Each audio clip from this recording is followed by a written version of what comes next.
살고마 주여 인도하소서. 피난처인 예수여 세상 물결로 할 때 크신 은혜 베푸사 나를 숨겨주소서. 주여 주여 나를 인도하소서. 바른 세상 살 동안 주여 인도하소서. 세상 풍 빠지나로 명랑한 그 나라와 눈물 없는 곳으로 걸어가게 하소서.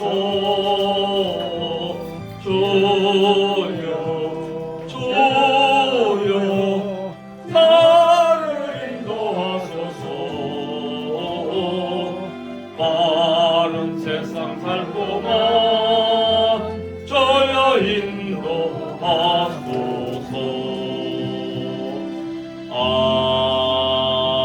아멘.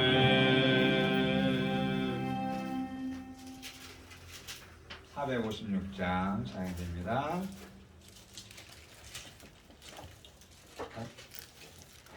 이거 했는데 아까 불렀죠? 다른 거예요.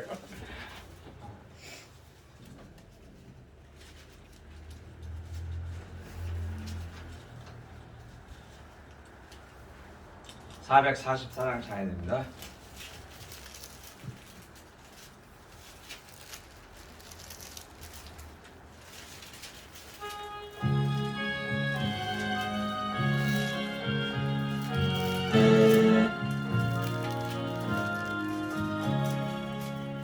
예수가 거느리시니 즐겁고 평안하구나.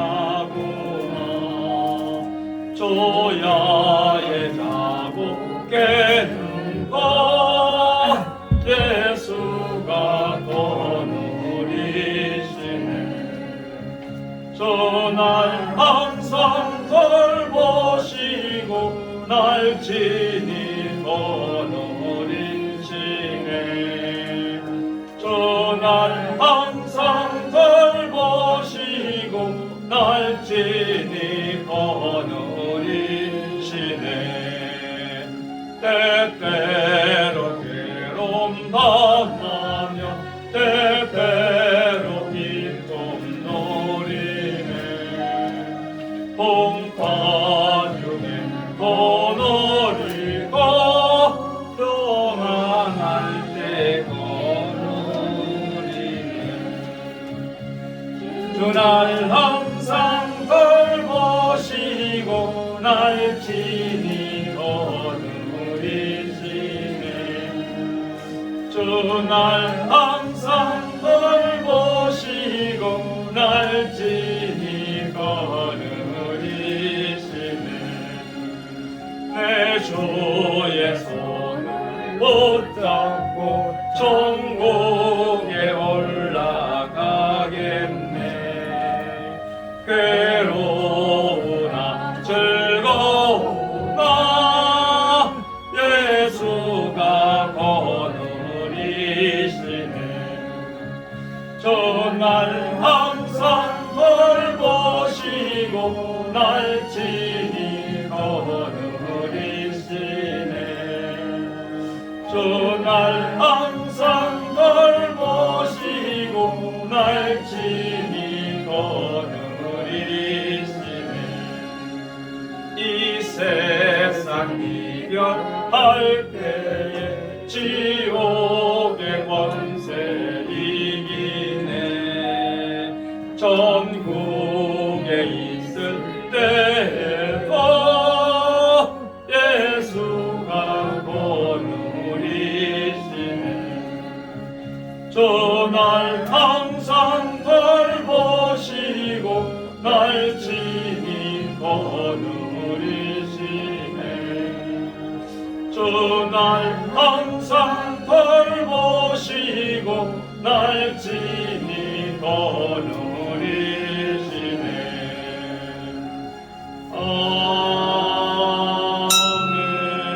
아멘.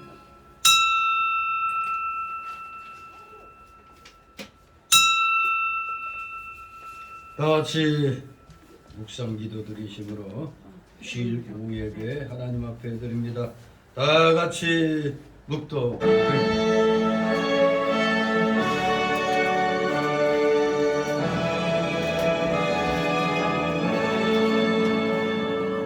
성부 성자와 성령 찬송과 영광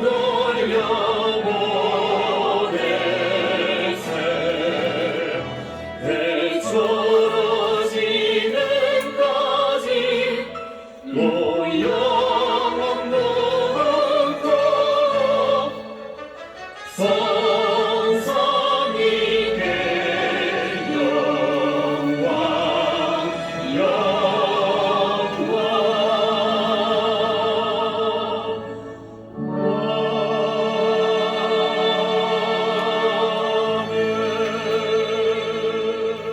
내가 평안히 눕고 자기도 하리니 나를 안전히 거하게 하시는 이는 오직 여호와시니이다. 아멘. 다시 사도신경 신앙고백 하나님께 드립니다. 전능하사 천지를 만드신 하나님 아버지를 내가 믿사오며 그 외아들 우리 주 예수 그리스도를 믿사오니 이는 성령으로 잉태하사 동정녀 마리아에게 나시고 본디오 빌라도에게 고난을 받으사 십자가에 못 박혀 죽으시고 장사한 뒤 사흘 만에 죽은 자 가운데서 다시 살아나시며 하늘에 오르사 전능하신 하나님 우편에 앉아 계시다가 저리로서 사는 자와 죽은 자를 심판하러 오시리라. 성령을 믿사오며 거룩한 공회와 성도가 서로 교통하는 것과 죄를 사하여 주시는 것과 몸이 다시 사는 것과 영원히 사는 것을 믿사옵나이다. 아멘. 다시 찬송가 408장 부르시면서 이 시간을 위해서 김구란 집사님 기도해 주셨습니다. 408장 찬송입니다.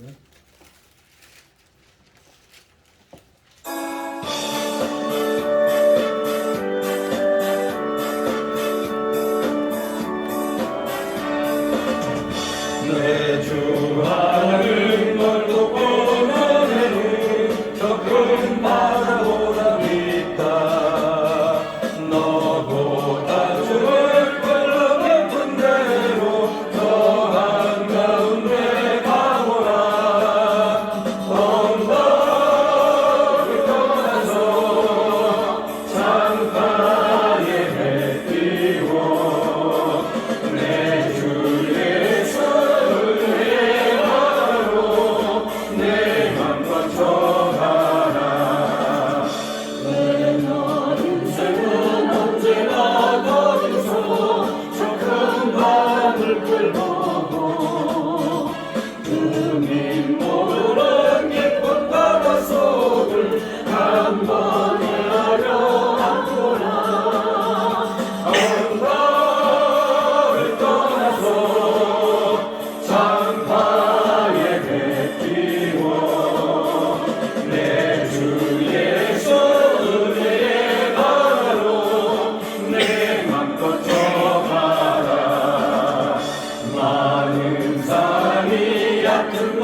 사랑의 하나님 감사를 드립니다. 한 주간도 주님의 품에 품어주시다가 주의 날을 맞이하여 사랑하는 성도님들 한자리에 모여 주님께 찬양과 경배를 드리게 하시네 감사를 드립니다. 하나님 아버지, 세상에 나가 한 주간도 살면서 알고 짓고 모르고 지은 죄 주님 회개하오니 용서하여 주시옵시고 은혜를 주시옵소서. 하나님 아버지 감사를 드립니다. 성교회를 기억하셔 주셔서 설립 20주년을 맞이하여 성님들 한 자리에 모였습니다. 감사와 찬송을 드리오니 날로 번창할 수 있도록 함께하여 주시옵시고 지혜와 생명과 명철을 더하여 주셔서 진정으로 우리 성도님들이 많은 성도님들을 모셔올 수 있도록 주님 은혜 내려 주시옵소서. 하나님 아버지, 주님 은혜 가운데 말씀으로 세워진 자유대한민국을 기억하여 주시옵소서. 내 백성이 지식이 없어 망하는구나 하신 말씀처럼 국민들의 잘못된 판단으로 이 나라가 진정으로 악의 소굴이 되어가고 있습니다. 이 나라가 멸망의 구렁텅이로 빠져들지 않게 하여 주시옵시고 아버지 풍요리 여겨 주셔서 진정으로 2022년의 총선에는 반드시 이 나라 이 백성이 깨어 진정으로 자유 대한민국이 바로 설 수 있도록 선택하는 그런 나라가 되게 하여 주시옵소서. 하나님 아버지 감사를 드립니다. 이 시간에도 신명기 8장 1절로 6절의 말씀을 가지고 40년 방향의 목적을 기억하라는 제목을 가지고 배우고자 하오니 주님 깨닫는 영을 주셔서 깨닫고 마음판에 지켜 행할 수 있도록 주님 은혜 내려 주시옵소서. 하나님 아버지, 단에 세우신 주의 종을 기억하시고 항상 건강한 찬대로 주님 붙들어 주시옵시고 영적으로 크게 쓰임 받을 수 있도록 주님 은혜 내려 주시옵소서. 말씀 전하실 때에 인간적인 면은 가려 주시옵시고 진리의 말씀만을 선포하게 하여 주시옵소서. 예수 그리스도 감사하며 기도드리옵나이다. 아멘. 감사드립니다. 이 시간 함께 은혜 나눌 말씀 구약 성경 신명기 8장 1절에서 6절까지의 말씀을 보도록 합니다. 신명기 8장 1절에서 6절까지 교대로 읽겠습니다. 신명기 8장 6절에서 1절에서 6절까지 제가 먼저 읽습니다. 내가 오늘날 명하는 모든 명령을 너희는 지켜 행하라. 그래야면 너희가 살고 번성하고 여호와께서 너희의 열적에 맹세하신 땅에 들어가서 그것을 얻으리라. 내 하나님 여호와께서 24년 동안에 너로 광야의 일을 걷게 하신 것을 기억하라. 이는 너를 낮추시며 너를 시험하사 내 마음이 어떠한지 그 명령을 지키는지 아니 지키는지 알려주시라. 너를 낮추시며 너로 줄이게 하시며 또 너도 알지 못하며 내 열조도 알지 못하던 만나를 네게 먹이신 것은 사람이 떡으로만 사는 것이 아니요 여호와 입에서 나오는 모든 말씀으로 사는 줄을 너로 알게 하려 하심이니라. 24년 동안에 내 의복이 헤아리지 아니하였고 내 발이 부르지 아니하였습니다. 너는 사람이 그 아들을 징계함 같이 네 하나님 여호와께서 너를 징계하시는 줄 마음에 생각하고 내 하나님 여호와의 명령을 지켜 그 도를 행하며 그를 경외할지니라. 아멘. 네. 오늘 오후 시간의 제목은 40년 광야 방랑의 목적을 기억하라. 40년 광야 방랑의 목적을 기억하라는 제목으로 우리 다시 한번 또 이제 모처럼 신명기서의 소위 말하는 두 번째 그 설교 가운데 한 부분을 보도록 합니다. 이 신명기는 모세오경의 마지막 책이죠. 모세오경이 뭐죠? 창출내미신 창세기 출애굽기 레위기 민수기 신명기, 즉 모세오경의 마지막 책이죠. 여기에서는 모세를 통해 주어졌던 그 율법들이 아주 상세하게 종합 정리되어 있다는 점에서 아주 큰 의미를 갖고 있는 겁니다. 즉 시내 산에서 하나님의 율법을 받았던 9세대가 사라지고 광야 40년 동안 그 9세대는 다 죽었습니다. 그리고 신세대가 장차 들어가게 된 가나안 땅 정복의 그 주인공으로 등장하자 이제 그들에게 그 신세대들에게 다시 한번 과거에 주었던 그들의 조상들에게 부모들에게 주었던 율법을 반복 적용 확장시켜서 전달할 필요가 지금 생겼기 때문에 지금 가나안 입성 직전, 가나안 땅에 들어가기 직전에 지금 이스라엘의 과거 역사와 율법의 의미를 새삼 정리하여 설교한 것이 바로 이 신명기입니다. 통상 이 신명기서는 한 3편의 설교로 구성되어 있습니다. 1편은 1장 1절에서 4장까지, 4장 43절까지. 아주 이 첫 번째 설교에서 지나간 역사의 중요한 사건들을 소개하면서 택한 백성에 대한 하나님의 섭리를 설명합니다. 즉 불신앙에 대한 하나님의 도덕적인 심판, 그리고 순종에 따른 하나님의 구원을 회고함으로써 순종이 복을, 불순종이 저주를 가져다 주었음을 첫 번째 설교의 메시지로 전해주었습니다. 그리고 두 번째 설교의 메시지는 4장 44절에서 26장 19절까지가 이제 약속의 땅 가나안에 진입하기 직전 모압 광야에서 진치고 있을 때 모세가 그들에게 전한 내용입니다. 즉 출애굽 제2년부터 전해진 하나님의 율법과 모든 규례들이 출애굽 제40년 말경에 모세를 통해서 지금 가나안 땅에 들어가기 직전에 다시 집대성에서 정리가 돼가지고 선포되고 있습니다. 그래서 두 번째 메시지에서는 이스라엘 향한 하나님의 사역이 역사 서술 방법으로 기록되어 있어요. 아니 이 이스라엘 향한 하나님의 그 사역이 그 첫 번째 설교에서는 역사 그 서술 방식으로 기록된 데 비해서 이 4장 44절 이하의 두 번째 설교는 율법의 그 중요한 내용들이 종류별로 정리된 일종의 법전적 양식을 지녔습니다. 즉 택한 백성이 지녀야 할 순수성의 촉도가 하나님이 이스라엘에게 바라는 것이 이것이다 라는 형식으로 주어진 것입니다.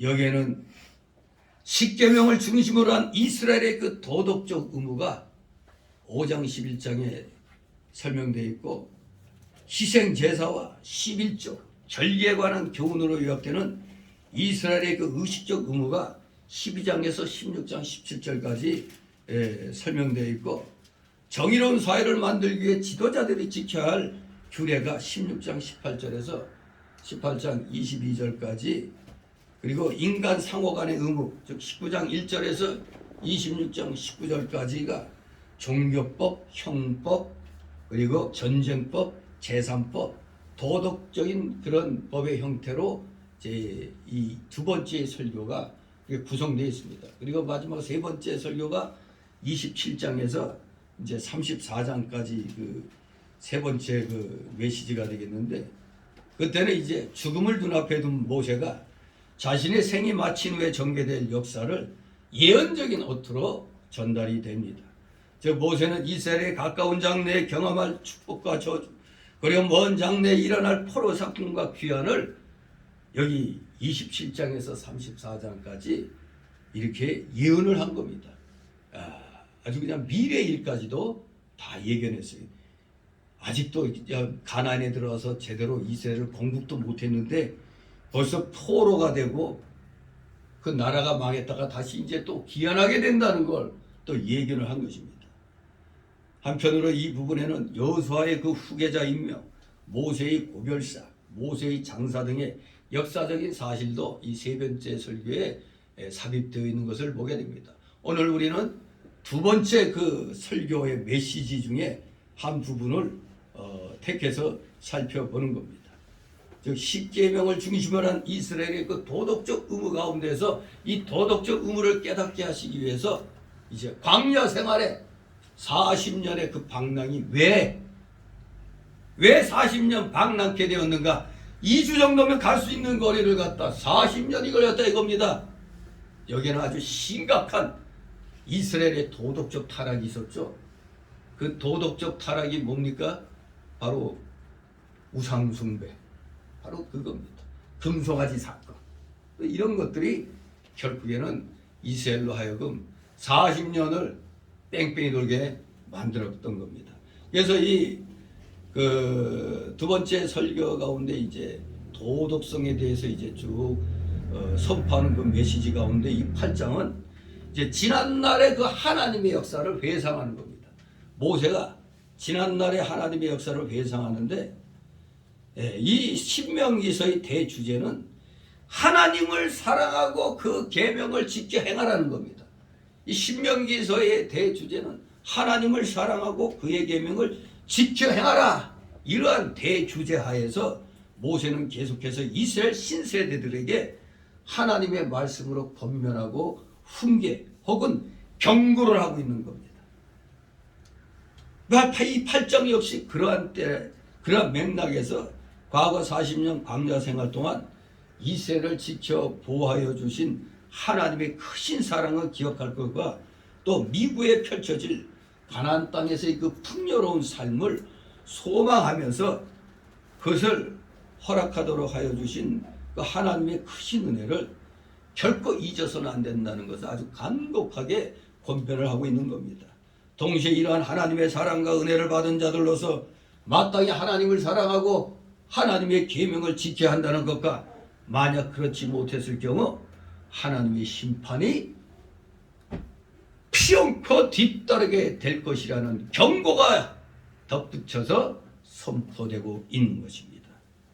진실로 하나님의 계명을 지켜야 되는데 그러지 못했을 때는 피용코 심판이 따른다. 이 경고가 같이 선포되는 겁니다. 아무튼 이러한 모세의 권면과 경고는 오늘날 시대를 초월해서 이때 이 8장의 메시지가 선포될 때가 BC 1407년경에 BC 1407년경이니까 지금으로부터 3429년 전이죠. 3429년 전에 모세가 이러한 하나님의 그 말씀과 아울러 또 경고를 선포했는데 이게 시대를 초월해서 오늘날 우리 성도들에게도 똑같은 교훈을 주는 겁니다. 살아 역사하신 하나님의 말씀이 3000년을 넘어와서도 똑같이 우리에게 경고를 주고 있다는 겁니다.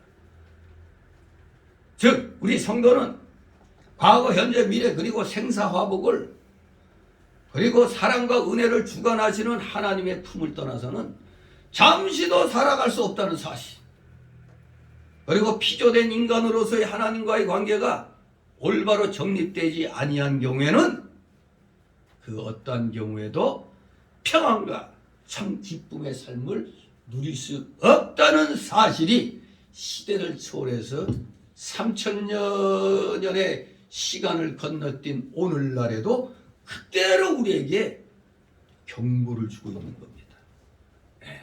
그러니 그저 모세오경 이거 옛날 이스라엘 백성들이 하던 그런 얘기겠지가 아니라 여전히 우리 구원받은 성도들에게는 동일하게 우리에게 은혜를 주고 있는 그런 말씀입니다. 그래서 오늘 그 8장의 그 첫 번째 단락으로 1절 6절을 보면서 40년 동안 이 방랑을 시키신 하나님의 목적을 기억하라는 그런 제목으로 오늘 1절 6절을 보는 겁니다. 여기 1절 6절이 광야 40년 기간의 의미와 목적이 서술되어 있는 부분입니다. 즉 광야 40년은 그저 단순히 이스라엘 백성들을 징벌만을 하기 위한 기간이 아니라 이스라엘 백성들을 하나님의 자녀답게 양육하기 위해서 연단시키는 과정이라는 사실. 그저 징벌로만 주신 게 아니라 이들을 진정 천국 백성답게 하나님 백성답게 양육하려고 연단시키기 위한 필수 과정이었다는 것입니다. 그래야 이 그 묵은 애굽에서의 그 쩔은 애굽 문화와 그 우상 그 숭배 그 인본주의적인 것이 40년 광야 생활에서 그냥 다 빠져야 되는 거거든요. 그것을 빼기 위한 과정이 40년이 걸린 겁니다. 근데 모세로 보면은 굉장히 힘든 세월이죠. 40년 왕자로서의 애굽에서의 교육받고 또 40년간 도망쳐와서 미디안 강제에서 40년 마치고 호호백발 80세가 됐는데 그냥 뚝딱 해가지고 백성들 데리고 뚝딱 하고 가나안 땅으로 가면 좋겠는데 세상에 또 그냥 가나안 땅에 도착하기까지 40년이 또 걸렸어요. 그럼 모세가 몇 살이 될 때 지금 시내산에서 메시지를 선포하는 거예요? 120세. 120세. 그리고 모세가 죽어 누운 걸 본 사람이 있어요? 없어요? 아무도 없죠. 만약 그랬다면 그거 무덤 만들어서 오늘날까지 신성시했을 겁니다. 아무튼 이 광야 40년 바로 오늘날 우리가 이 세상에서 믿음 생활 시작하면서 그때부터 우리도 광야 40년이 시작된 겁니다.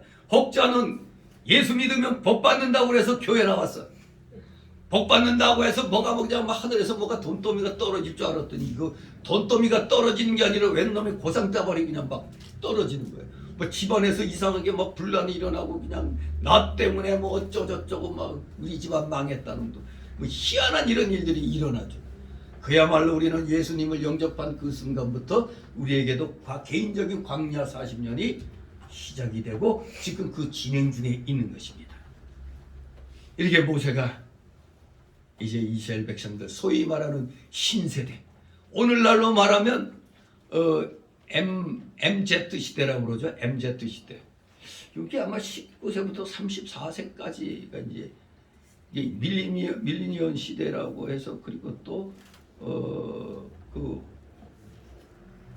후세대 이렇게 해가지고 나이 순으로 하면 19세에서 34세에 해당되는 사람들을 MZ 세대라고 이렇게 얘기한다고 하는데 아무튼 모세의 그 시대로 보면은 이제 신세대 바로 이 신세대에게 그러한 연단 과정을 통해서 역경과 고난 가운데서도 하나님만을 의뢰케 하며 하나님의 말씀만이 참 삶의 원리가 된다는 사실을 깨닫도록 하기 위해서 지금 이 광야길을 40년간 걷게 하신 그 목적이 있다는 걸 지금 설명을 한 겁니다.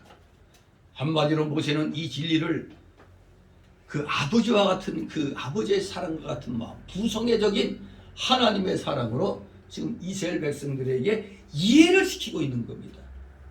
이러이러하기 때문에 우리 잘해야 된다 이겁니다.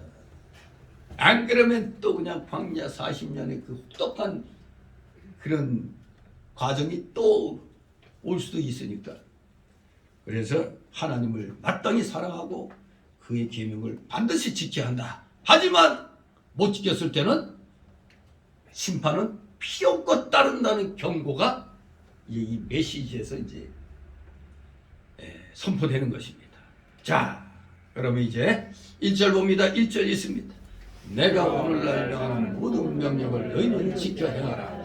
그리하면 너희가 살고 번성하고 여호와께서 너희 열조에게 맹세하신 땅에 들어가서 그것을 얻으리라. 아멘. 한마디로 하나님의 명령을 지키면 하나님의 허락하신 복된 땅에 들어가서 복을 받게 된다는 겁니다. 어떻게 하면 지켜 행하라. 그리하면 너희가 살고 번성한다는 겁니다. 하나님의 계명을 지켜 행하는 것. 이것은 단순히 무슨 복의 문제가 아니라 삶과 죽음의 문제입니다. 하나님의 백성들에게는 말씀을 지키며 사는 거고 못 지키며 죽는 겁니다. 심판이 따르는 거니까 우리에게 있어서는 삶과 죽음의 문제입니다. 명령을 말씀을 지켜 행하는 것 아주 중차대한 문제죠. 불순종으로 인해 광야 40년 동안 멸절되어간 그들의 부모 세대의 죽음은 이 신세대들에게는 아주 생생한 그런 반증 아닙니까? 너희들 지켜 행하면 복이 오겠지만 만약 불순종하면 바로 너희 지금 이 광야에서 죽어간 너희 부모들의 그 모습을 생각하라는 겁니다. 복된 땅에 들어가기 전에 광야에서 연단받다가 다 죽었잖아요. 아주 신세대 그들의 부모 세대의 죽음이 그야말로 지켜 행하고 그러면 살고 번성하지만 지키지 못했을 때는 피없고 심판이 따른다는 것 너희 부모 세대를 통해서 분명히 배웠을 것이다. 지금 이렇게 설명을 하고 있습니다. 2절 있습니다. 내 하나님 여호와께서 이 40년 동안에 너로 광야의 길을 걷게 하신 것을 기억하라. 이는 너를 낮추시며 너를 시험하사 내 마음이 어떠한지 그 명령을 지키는지 아니 지키는지 알려 하시니라. 아멘. 바로 여기에 40년 동안의 광야길을 걷게 하신 목적이 이제부터 쭉 6절까지 설명을 하고 있습니다. 첫째는 이스라엘 백성을 낮추기 위함이라고 그랬습니다. 이스라엘 백성을 낮추기 위함이었다. 사람이 고난을 당하면 우리 인간의 무능을 깨닫고 그리고 낮아지게 되어 있습니다. 또 두 번째로는 여러 가지 시험으로 인간의 부패성을 드러내어 회개시키기 위해서 광야 40년을 방랑하게 했다는 겁니다. 세 번째로는 하나님의 말씀을 순종할 실력의 유무를 드러내어서 회개시키기 위함이었다 이겁니다. 네 번째로는 사람이 떡으로만 사는 것이 아니요 하나님의 입에서 나오는 모든 말씀으로 사는 줄을 알게 하려 함이었기 때문에 우리 신세대들은 이 지나간 부모 세대의 40년간의 광야길에 그 걷게 하신 하나님의 목적을 분명히 알아야 된다는 걸 이제 서두로 가르치고 있는 겁니다. 오늘날 우리들도 광야 같은 이 세상을 통과할 때 하나님께서 여러 가지 시험을 주십니다. 그 시험의 목적은 바로 우리의 부패성과 무능과 믿음 없는 것을 드러내어 낮추시고 회개시켜 마침내 복을 주시려는 것입니다. 고린도후서 12장 7절에 바울 사도 중에 사도인 바울 사도에게도 뭐를 하나 다 남겨놓으셨죠? 그 안소의 이제 지독한 안질이 일명 가시였죠. 가시. 사도 바울에게 이러한 가시를 주신 것 또한 바울로 하여금 낮아지도록 하기 위해서요. 바울을 낮추기 위함이라고 고린도후서 12장 7절에서 말씀하고 있습니다.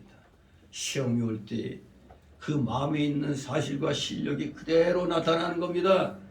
하나님 말씀을 순종하는지 못하는지, 믿음이 있는지 없는지, 하나님을 제일 사랑하는지 아니면 하나님보다 또 다른 것을 더 사랑하는지, 돈이나 자기 생명이 우상인지 아닌지 시험이 올 때는 다 나타나는 겁니다. 그때 자신의 부족을 깨닫고 회개하며 낮아져서 믿음에 선다면 그때서 이제 복을 받기 시작하게 되는 겁니다. 이러한 사실이 없이 무조건 복 달라고 그러니까 복이 올 리가 없죠. 실력도 안 됐는데 어린애기가 칼 갖고 놀면 잘 갖고 놀아라 그래? 인정 사정 없이 잽싸게 뺐죠. 혼나잖아요. 그거 애기들은 뭐 모르니까 아무거나 그냥 보면은 막 집어삼키고 그러는데 바로 우리가 예수님 처음 믿을 때 그런 상황이었어요. 그저 말씀이면 무조건 다 좋은 줄 알았더니 말씀에는 보니까 마귀 새끼 말도 있잖아. 그저 마귀 새끼 말도 하나님 말씀으로 속아가지고 믿는 사람들이 얼마나 많이 있습니까? 그러니까 다들 이단에 넘어가가지고 신세 그냥 박삭 그냥 망하게 되는 거죠. 진실로 우리가 어떠한 시험이 오게 되면 그 시험은 항상 하나님께서 뭐를 보신다? 너 네 부족 깨닫고 있느냐? 그래서 철저히 회개하고 낮아졌느냐? 그러나 이겨내고 믿음에 바로 서면 너네가 복을 주겠다. 그것을 하나님이 하시려고 우리에게 시험을 주시는 줄 아시면 그게 100점짜리 정답이 되는 겁니다. 그러므로 시험도 필요해서 하나님이 주시는 겁니다. 우리가 학교 들어와서 왜 시험을 봅니까? 그동안 공부 열심히 했나 안 했나 그거 보는 거 아닙니까? 시험 치르는 것도 바로 네 실력이 지금 어느 정도냐 이제 그거 보려고 하는 거예요.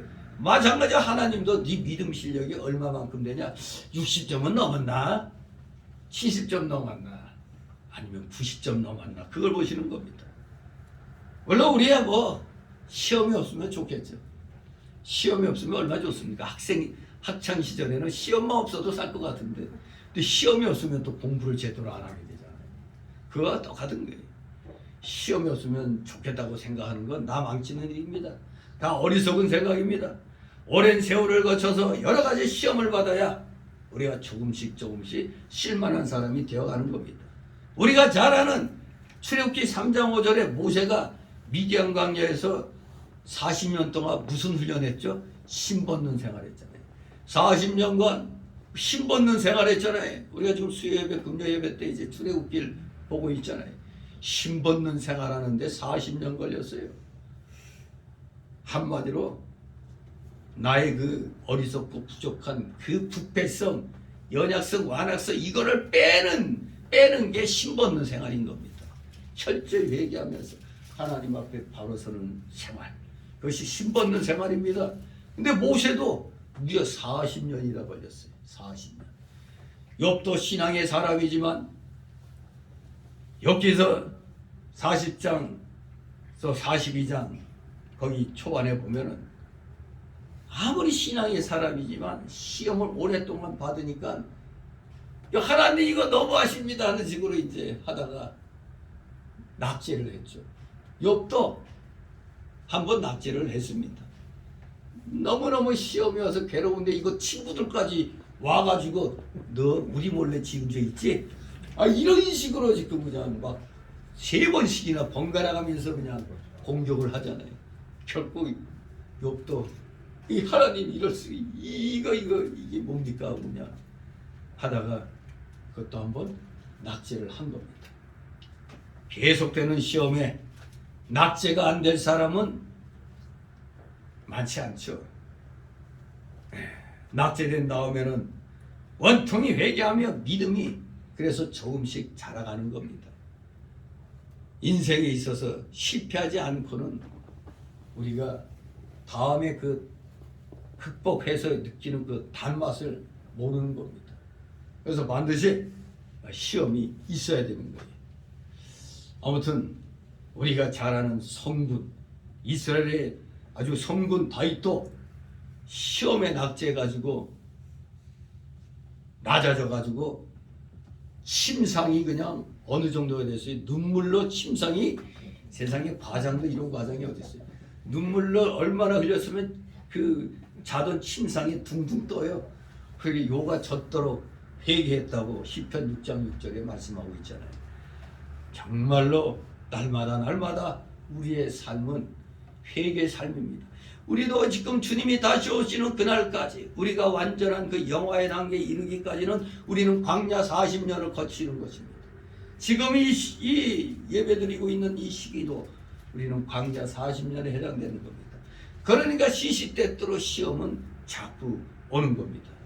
그럴 때마다 내 믿음 없는 것을 원통히 회개하고 나를 부인하고 나를 죽여 아무것도 아니요 텅 빈 그런 욕심이 없는 그런 텅 빈 마음이 되어야 되는 겁니다. 이런 것을 그것도 잘 얘기하는 사람들이 소위 승려들이죠. 승려들이 뭐 무소유의 삶이니 뭐 이런 걸 외치는데 그때 누가 유튜브에서 그 어느 승려인데 아주 뭐 대단히 좀 인기가 있던 승려 같은데 그놈의 집 보니까 엄청난 부자야. 근데 뭐가 무효공이야? 이 참 사람은 말하는 것하고 그 실천하는 것하고 그렇게 다른 겁니다.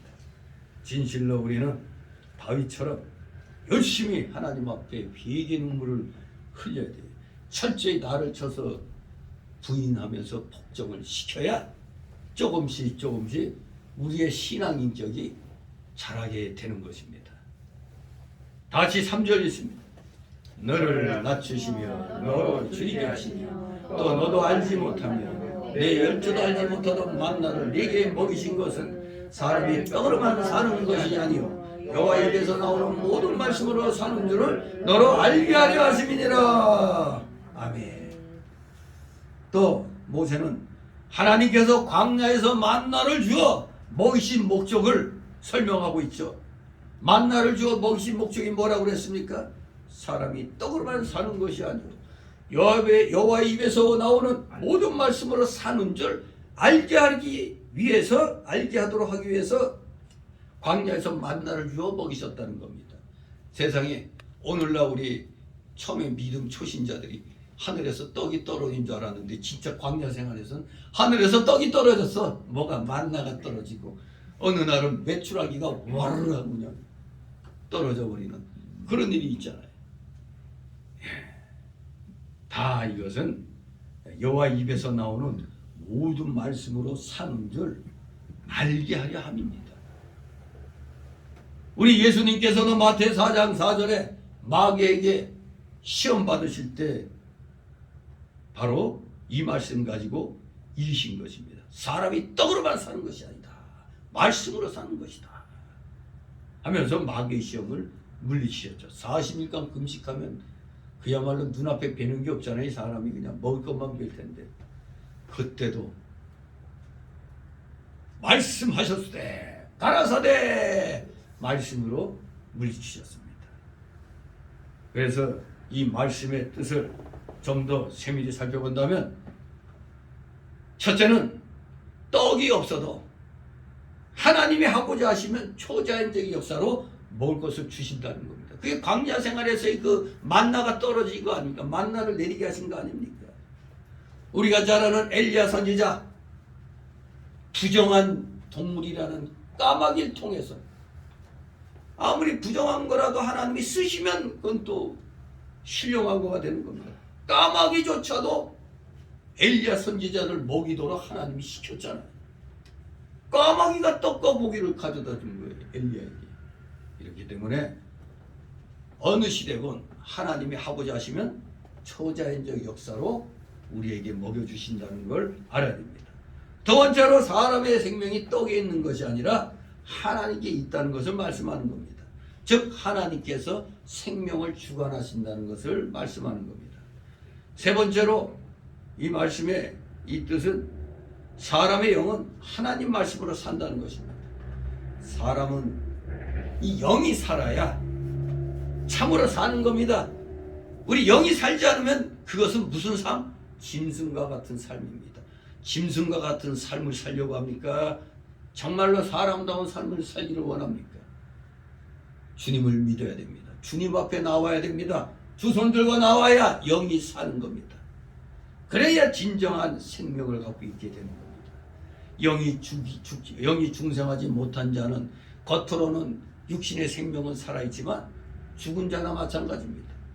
사람의 영이 하나님 말씀으로 살면 하나님께서는 육신에게도 떡을 주어 살려준다는 그런 의미가 바로 여기에 있는 겁니다.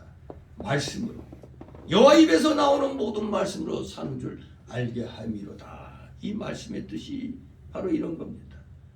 그러므로 예수님도 그 말씀을 인용하신 겁니다. 그러므로 떡으로만 사는 것이 아니라는 말씀을 바로 마귀에게 시험 받으실 때 우리 주님이 이 말씀을 인용을 하셨던 겁니다. 네 번째로 그런 말씀의 뜻은 장차 말씀이신 예수 그리스도가 오셔서 그 몸을 생명의 떡으로 주실 것을 가리키는 말이 되겠습니다. 진실로 이 신명기 8장 3절 말씀 그리고 마태 4장 4절 말씀의 뜻이 바로 이러한 것임을 우리가 분명히 알아야 되겠습니다. 4절 있습니다. 이 40년 동안에 내 의복이 헤어지지 아니하였고 내 발이 굵지 아니하였느니라. 아멘.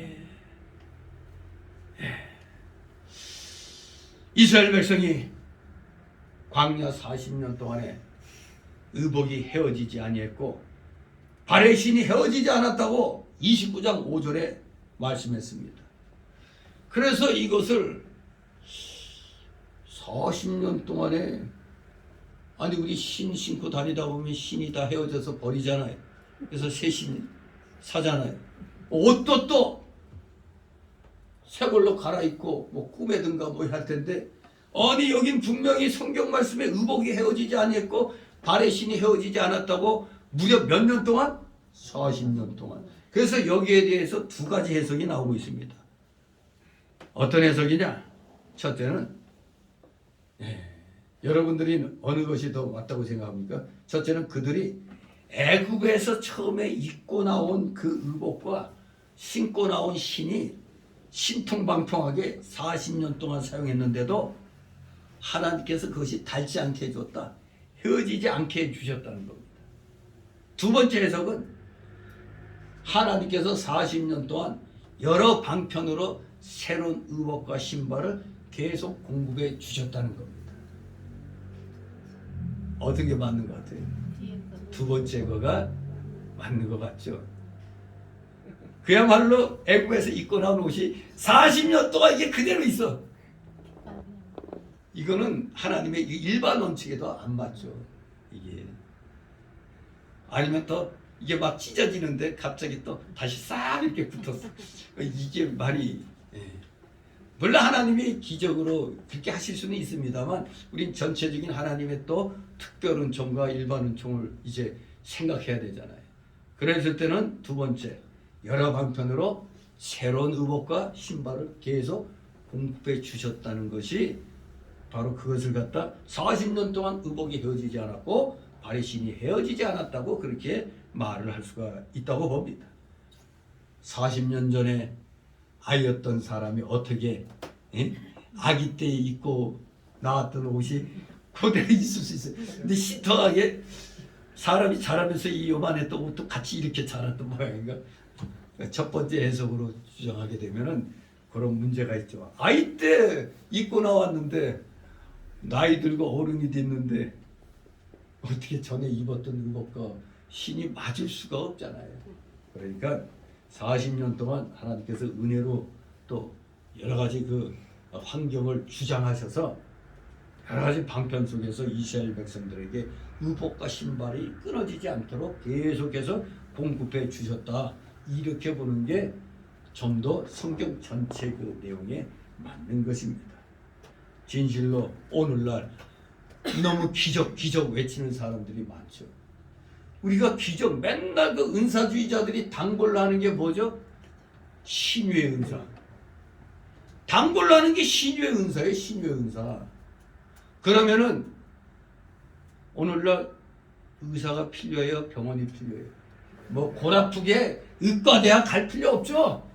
열심히 미사오니 하면은 되는데 누구 말 맞다나 요것은 뭐 하는데 쓰는 칼이고 요거는 뭐 하는데 요거는 뭐 위장병 고치는데 요거는 배 아픈 데 낫게는 이런 허망한 소리 하면 안 돼요.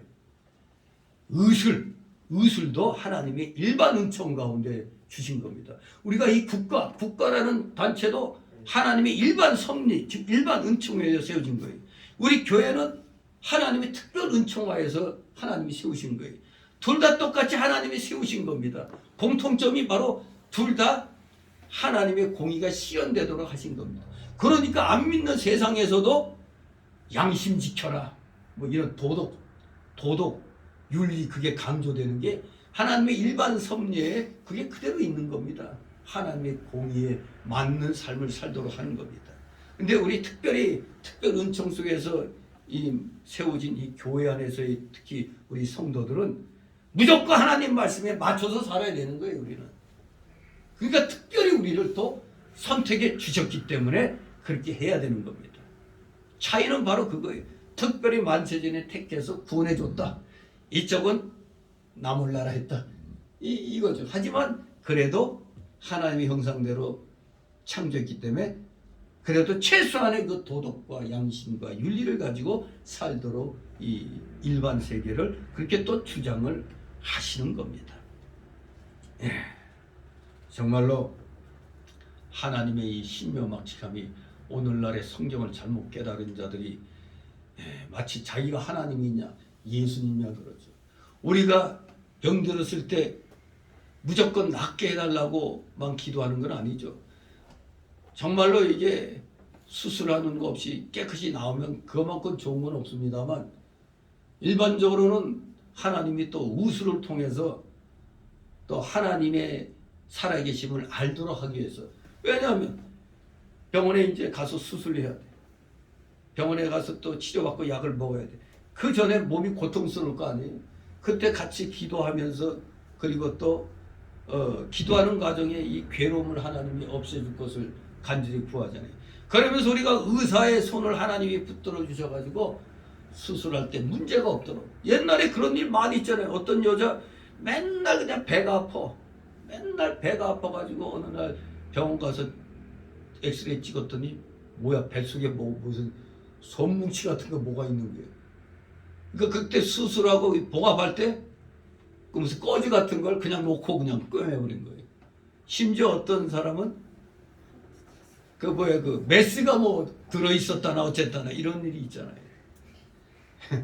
아무튼 그렇기 때문에 우리가 수술 환자를 놓고 우리가 기도할 때도 의사의 손을 붙들어 주옵소서 해서 아무 문제 없이 잘 이렇게 수술해서 빨리 깨끗하게 낫게 해 주옵소서 그렇게 기도하잖아요. 그것도 다 하나님의 일반 섭리를 우리가 인정하면서 거기에서 또 특별히 하나님이 은혜 주셔서 빨리 이렇게 치유가 될 수 있도록 기도하는 거거든요. 무조건 덮어놓고 수술해야 되는데 약을 먹으면 되는데 무조건 믿사오니 하면은 잘못하면 사람 죽이는 일이 일어나죠. 한때 고신, 우리나라에서 고신하면 그래도 말씀 중심으로 그래도 가장 바르게 하려고 노력하는 그런 교단으로 왔는데 저기 어디야 사천인가 어디 저쪽에 고신처 어느 교회에서 부흥회 한다면서 사람 때려 죽였잖아. 바로 그게 뭡니까? 뭐 어디 아프다고 그래서 나오라고 그래가지고 그것도 어느 교회 무슨 집사 모양이야. 근데 무슨 은사 받았다고 또 신유의 은사 받았다고 또 초청해가지고 또 막 하는데 배가 아프다고 하니까 나오라고 그래가지고 같이 배 열심히 두들기다가 배창자 터져 죽었거든. 그런데 그렇게 죽었는데 또 양심불량 사건이 일어났죠. 신고를 해야 될 거 아니. 근데 그걸 또 교통사고 나서 죽은 걸로 또 그렇게 해버렸어. 그런데 이게 이중으로 그냥 죄를 지은 거잖아요. 그러니까 우리가 지금 시대는 사도시대 때 기적이 필요했던 그 시대가 아니에요. 지금은 말씀으로 모든 것을 우리가 해나가야 되는 시기예요. 말씀으로 다 해야 되는 시기에 말씀이 다 이미 선포되어 있잖아요. 그런데도 그냥 이건 싹 무시하고 하나님 무조건 낫게 해주실 것을 믿습니다. 이런 식으로 하면 문제가 있죠. 우리가 감기 몸살 같은 경우는 열심히 또 기도하다 보면은 또 땀이 팍팍 나가지고 진짜 기도 마칠 때쯤에 뭔가 날아갈 것 같은 그런 걸 느낄 때가 있어요. 그런 가벼운 병들은 또 그렇게 기도하면서 또 고쳐져요. 심지어 어떤 것은 뭐 이건 병원 가서 수술을 해야만 되는 그런 상황, 그러니까 다 포기한 상황에서도 기적이 일어날 경우도 있긴 있어요. 뭐 저기 인천에 그 무슨 게이지? 갑자기 생각 안 나는데 그 목사님도 이제 그냥 포기한 상태에서 의사도 포기하고 그저 그냥 죽는 날만 기다리고 있었다는데 어느 날 보니까 그 의사가 이렇게 와서 간호사가 그런지 적구지하다 이렇게 들어보고 죽었나? 이런 식으로. 근데 자기는 아직 의식이 있으니까 뭐 하는지 다 알아. 말을 못해서 그렇지.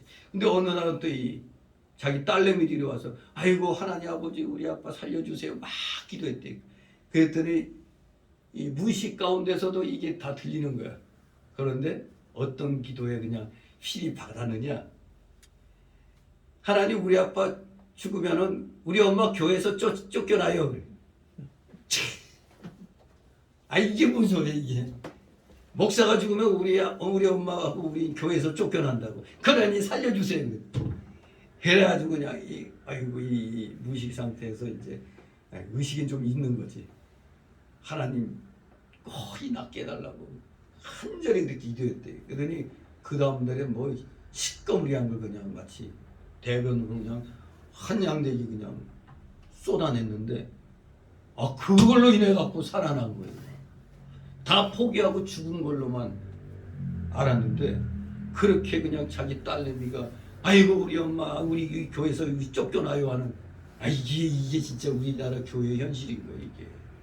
왜 물론 교회 입장에서도 이제 담임 목사가 죽으면 또 다른 목사가 또 와야 되니까 거기에 또 살아야 되니까 그런 게 있는데 아무리 그렇더라도 생활할 수 있게끔 그걸 마련해주고 내보내고 이렇게 맞이해야 되지. 그냥 나가라는 식으로 이러면 안 되는 거거든요. 근데 실질적으로 그런 교회가 굉장히 많아요.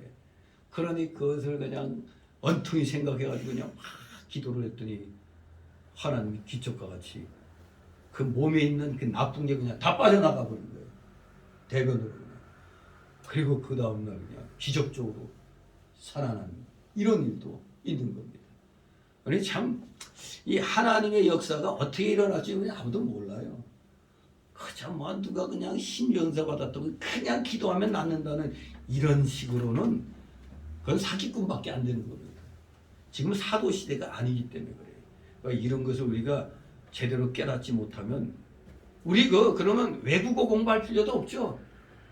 아니 하나님이 그냥 나 어디로 선교사로 나갑니다. 저 아프리카 케냐로 나간다면 케냐어를 할 수 있게 해주세요. 아멘 하면 이제 썰라썰라 나와야 될 거 아니? 근데 그게 아니잖아요. 다 공부하는. 그 조영기 목사가 실토한 게 그거 아니에요. 목사들 우리 때 홍순만 목사가 그때 그 뭐 조영기 목사가 뭐 한다고 할 때 거기 한번 참여를 해봤는데 거기서 목사들 앞에 그러더래요. 일반 성도들은 자기가 진짜 그냥 몇 개국어를 하니까 그냥 완전히 하나님이 주신 방언의 은사로 막 하는 줄 알고 있는데 사실 자기가 그 외국어 공부를 엄청나게 했다는 거예요. 그냥 열심히 했기 때문에 그것이 하나님이 지혜를 주셔서 그것이 이제 막 문장이 연결되도록 하시는 거죠.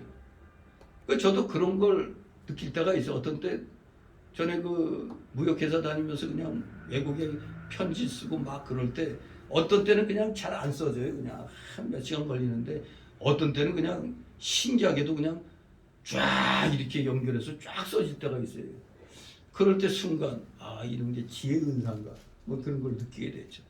아무튼 우리 예수님 믿으면서 뭐 자꾸 기적 하니까 뭐 무조건 공짜로 그냥 뭐가 되는 줄 알죠? 공짜로 얻는 기적은 없는 겁니다. 그만큼 하나님 앞에 열심히 드리는 생활, 나를 희생하는 생활을 해야 그런 기적의 역사도 체험을 할 수가 있는 겁니다. 저도 분명히 그때 집사 시절에 그때 송전도사도 있고 또 남자 전도사도 있었는데 강도사였구만. 내가 그때 이제 흑석동에서 과일 가게를 하고 있었어요. 무역회사 간두고. 그때 제가 몸살 감기에 걸렸댔어요. 몸살 감기에 걸려서 끙끙대고 있는데 두 양반이 신방 와가지고 같이 기도할 때 같이 또 열심히 기도했죠. 근데 그 양반들이 가고 난 다음에 갑자기 온몸에서 그냥 땀이 그냥 비오듯이 쏟아지더니 깨끗이 그냥 나았단 말이에요. 그렇기 때문에 기도의 그 역사함이 합력해서 선이 이루어질 때 우리 가벼운 어떤 몸의 그런 증상들은 또 쉽게 또 호전될 수가 있어요. 그때 내가 딱 집사시에 생각한 게, 야, 이게 기도의 힘인가. 엄청나게 아팠는데, 기도해서 땀을 갖다 팍 흘려버렸더니, 갑자기 이 두 양반이 가고 난 다음에 온몸에서 땀이 막 나는 거예요, 그냥. 그러니까 그냥, 원래 우리가 몸살 감기 걸렸을 때 땀 많이 흘리면 낫잖아요. 제가 옛날 그 군생활 할 때도 그 몸살 걸린 상태로 저 강원도 고성까지 이제 빵카 공사 나갔는데 하루 종일 비가 내렸는데 그 트럭 위에서 비를 잔뜩 맞았거든요. 몸살 감기가 있는데도 비까지 맞고 그랬는데 거기 고성군에 도착해가지고 이제 막 텐트 치고 막 그럴 때 이 들판에다가 A 텐트를 하나 쳐놨는데 그야말로 그냥 이 떼약볕에 그냥 후끈후끈하죠. 거기 그냥 그 한여름에 거기 기어 들어갔어요. 기어 들어가가지고 그냥 그러니까 숨 막힐 정도 땀 빼니까 그냥 그 감기 몸살이 또 싹 나았거든요. 물리적으로는 또 그렇게 해서도 낫는데 또 같이 합심해서 기도할 때도 또 그런 역사가 있는 겁니다. 그런데 아무 때나 그런 게 일어나는 게 아니죠. 진짜 마음들이 서로 합해질 때 합력해서 선의 역사가 일어나는 겁니다. 아무 때나 그냥 이건 수술해야만 되는 건데도 수술 안 해도 나올 수 있다 이런 헛소리 하면 안 되는 거죠. 이제 비상한 시국에는 하나님이 비상한 방법으로 그 사람의 믿음의 그 분량에 따라서 또 역사할 때가 있어요. 기적의 역사가 또 일어날 수도 있습니다만 오늘날에는 일반적인 게 아니죠. 어떤 특별한 경우에 일어나는 겁니다. 그런데도 마치 아무 때나 사도시대 같이 마구잡이로 기적의 역사가 일어나는 것처럼 얘기하면 안 되는 겁니다. 은사주의자들이 그런 잘못된 그런 말을 많이 해요. 본인들이 좀 더 사람들 모으고 뭐 그러려고 하니까 좀 과장해서 그런 것도 좀 있어요. 자기가 뭐 해서 좀 이루어진 거를 또 뻥튀기 해가지고 과장하는 경우가 많이 있습니다. 아무튼 여기 사절처럼 40년 동안에 옷도 헤어지지 않고 발도 부르지 아니했다는 것, 그런 그 신발, 의복 이것이 헤어지지 않았다는 걸 무조건 기적으로만 몰아가면 안 돼요. 그때 상황에 하나님이 풍요롭게 대치 공급을 시켜주셔가지고 그렇게 해놨다 해야 그게 더 은혜가 되지 않습니까? 아 이제 다 떨어져서 아이고 뭐 먹고 살고 아이고 뭐 이럴 때 그냥 하나님이 또 생각지도 않게 지나가던 대상들을 통해서 또 그것을 구입할 수 있게 하기도 하고 결국에는 진짜 기적은 또 이제 하늘에서 만나하고 메추리아기가 우두두두둑 하고 이제 떨어지는 그런 역사도 있는 겁니다. 그러나 이것은 지난날에 성경이 다 완성되기 전에 그러한 역사인 것입니다. 성경이 다 기록된 이후의 역사는 오직 말씀을 통해서 그리고 기도를 통해서 우리가 깨달아야만 하는 것입니다. 분명히 말씀드립니다. 지금은 사도시대가 아닙니다. 성경 말씀 완성된 후시대입니다.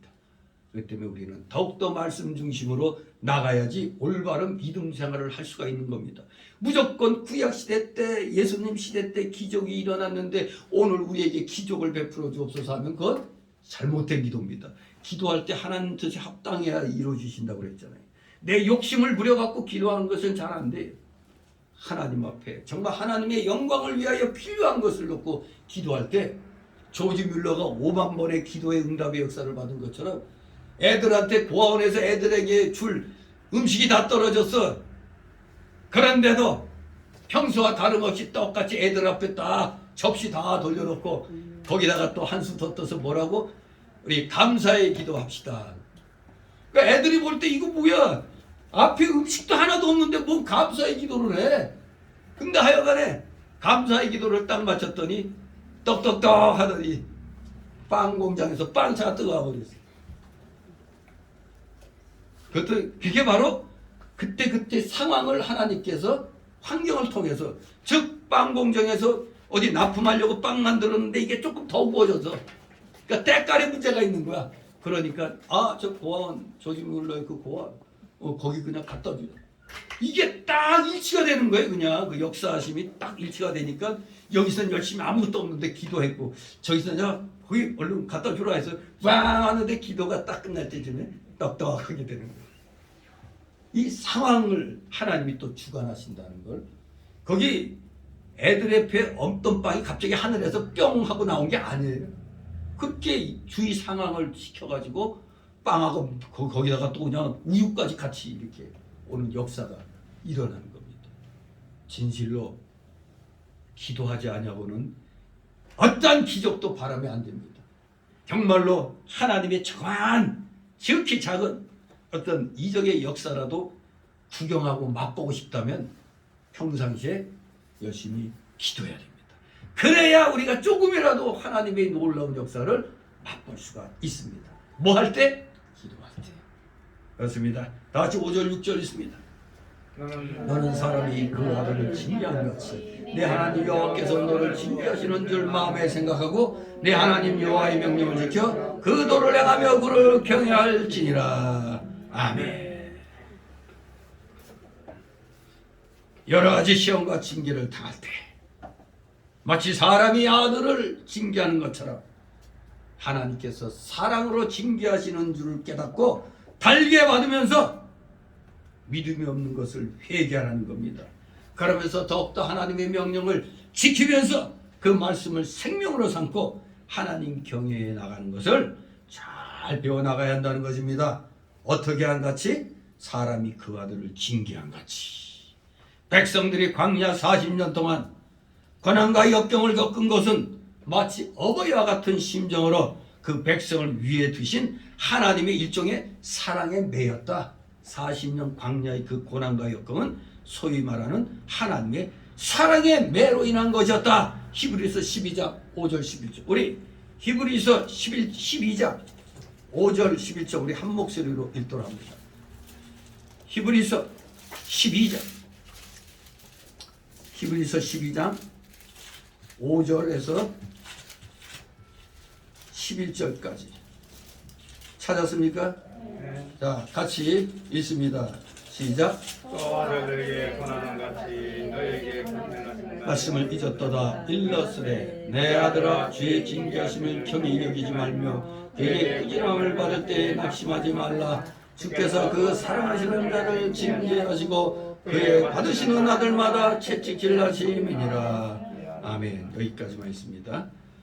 사랑의 매였다 이겁니다. 광야 40년이 오늘날 우리 대한민국의 기독교계에 임하는 이런 환란은 어쩌면 우리가 그동안 너무 부유하게 살아왔어요. 우리 기독교가 너무 부유하게 살아왔기 때문에 하나님이 정신 차리러 드시는 지금 매를 맞고 있다고 생각하면 되겠습니다. 따라서 여기에 이 징계란 말은 단순한 징벌이 아니라 하나님의 말씀의 순종을 목표로 하는 모든 교육과정, 그것을 가리켜 징계라고 표현한 겁니다.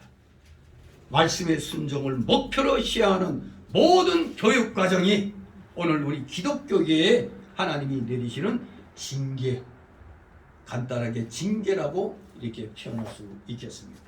우리 모두 사랑의 매라고 깨닫고 더욱더 열심으로 말씀 지키면서 하나님 경외하는데 조금도 게으름 피우지 않는 여러분 되시기를 주님의 이름으로 축원합니다. 기도합니다. 거룩하신 하나님 아버지 은혜를 감사드립니다. 사랑하시는 자녀들 한 사람 한 사람 기억하여 주시옵소서. 날마다 시간마다 말씀 읽고 기도하는데 최선을 다함으로 우리도 우리의 생활 속에서 하나님의 이적의 역사를 조금씩이라도 경험할 수 있는 자들 다 되게 하여 주시옵소서. 지금은 터무니없는 기적만 바라는 게 아니라 오늘은 우리가 말씀을 통하여 말씀에 얼마나 더 가깝게 살면서 하나님의 역사심을 깨닫게 되는가, 이것이 오늘날을 사는 우리들의 모습이 되어야 되는 줄 압니다.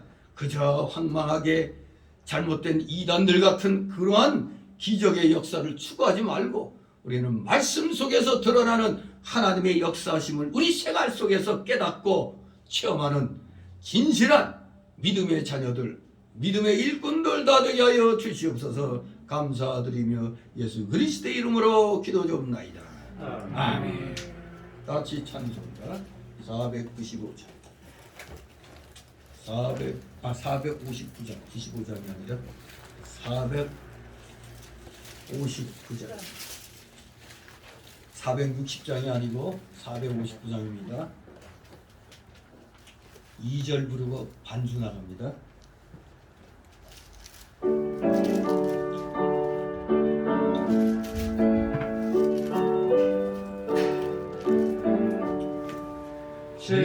지금까지 지내온 것 주의 크신 은혜가 한이 없는 주의 사랑 어찌 이루 말하랴.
일정하고 완전히 분위기가 다르죠. 네. 우리 모두 하나님을 찬양하며 영원토록 사시는 여러분 되시길 소망합니다. 주기도문으로 마칩니다. 하늘에 계시는 아버지 이름이 거룩하시며 되시오며 나라의 나오시며 뜻이 하늘에서 같이 땅에서도 이루어지이다.